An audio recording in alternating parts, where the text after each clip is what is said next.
ওইটা কি বললেন, আগে কোথায় ছিলেন 150 টাকা দিতে হইতো? মিরপুর কালশিরোডে ব্যবসা করতাম, প্রতিদিন 150 টাকা দেওয়া লাগতে পারে। আচ্ছা, কারে দিতেন?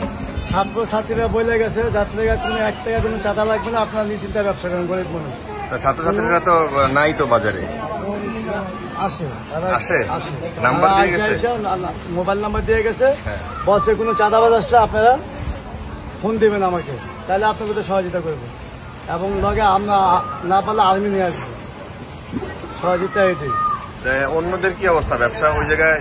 ভালো, সবাই আল্লাহর মধ্যে ভালো এখন বর্তমানে সব জায়গায়। কোথাও চাঁদা দেওয়া লাগতেছে না? না, কোনো জায়গায় কোনো চাঁদা নিতেছে না। কারণ বাজার থেকে মাল আনলো, আমরা প্রতি গাড়িতে প্রতিদিন 50 টাকা 60 টাকা লাইনের থেকে নিত পুলিশের ট্রাফিং এ, এখন 1 টাকা লাগে। কে নিত? পুলিশের ট্রাফিক।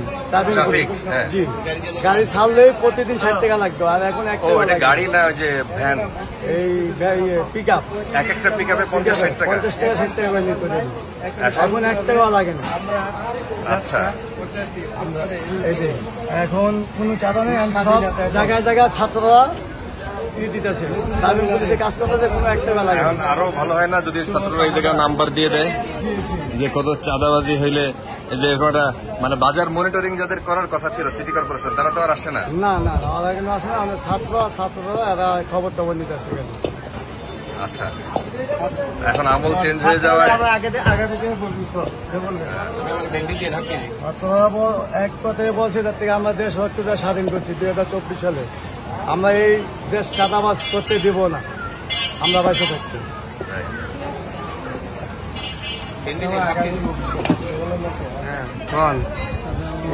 আমল নাকি চেঞ্জ হয়ে গেছে, শেখ হাসিনার আমলে একরকম ছিল, এখন নাকি আমল চেঞ্জ হয়ে গেছে। এই পটল কত? 40 টাকা কেজি। ওনারা ধরেন 40 টাকা কেজি। আর এই উস্তা 60 টাকা কেজি। উস্তা আগে 80 টাকা বেচতাম, এখন কাকল 60 টাকা কেজি। জোরে কান শুনবে না। কাকল 60 টাকা কেজি। আর কোনটা কত? আর মূলা 40 টাকা কেজি, যে মূলা 60 টাকা ছিল 20 টাকা কমছে কেজিতে। আচ্ছা, আর পেঁপে কত? পেঁপে 30 টাকা কেজি। পেঁপেও 50 টাকা 60 টাকা বেচতাম আগে, এখন 30 টাকা। কার আমলে? ওই সময় তো শেখ হাসিনার আমল ছিল, এখন তো শেষ, এখন তার কোনো আমল, স্বাধীন বাংলাদেশ। দাম একটু কমছে।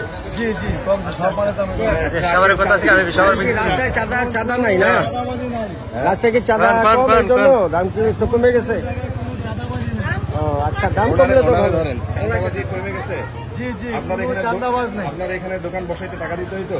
জি, এখন চাঁদা নিতে আগে, এখন কোনো চাঁদাবাজ নাই। কত টাকা দিতে হইতো?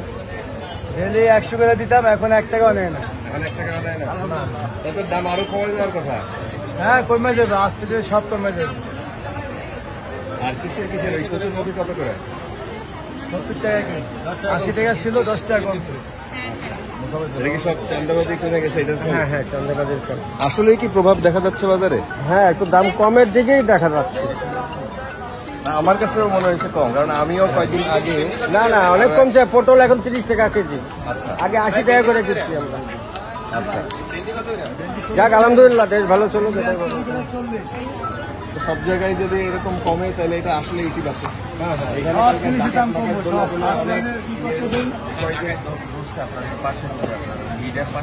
হ্যাঁ, কালকে সারা পায় নাই। আপনি বলেন।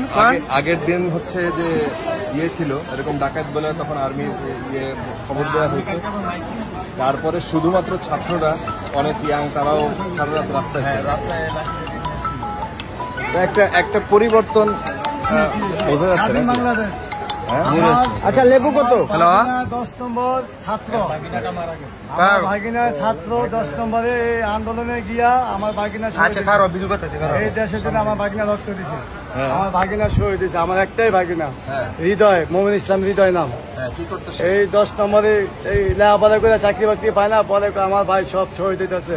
এখন আমিও আন্দোলনে যাবো, হ্যাঁ ঠেকা রাখতে পারি না। হ্যাঁ, আন্দোলনে গিয়ে মারা গেছে, গুলি খেয়ে মারা গেছে, 2টা গুলি লাগছে। 10 নম্বর মিরপুর 10 নম্বরে শুক্রবার দিন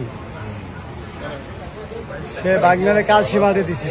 আমার বাগনা রক্ত দেওয়ার শরীর তালিকা আচ্ছা, লেবু কত ভাই? রক্তের বিনিময়ে যে নতুন বাংলাদেশ পাওয়া গেছে, সেখানে আসলে একটা পরিবর্তন মোটামুটি দেখা যাচ্ছে। এখন এই পরিবর্তনটা যদি বজায় থাকে তাহলে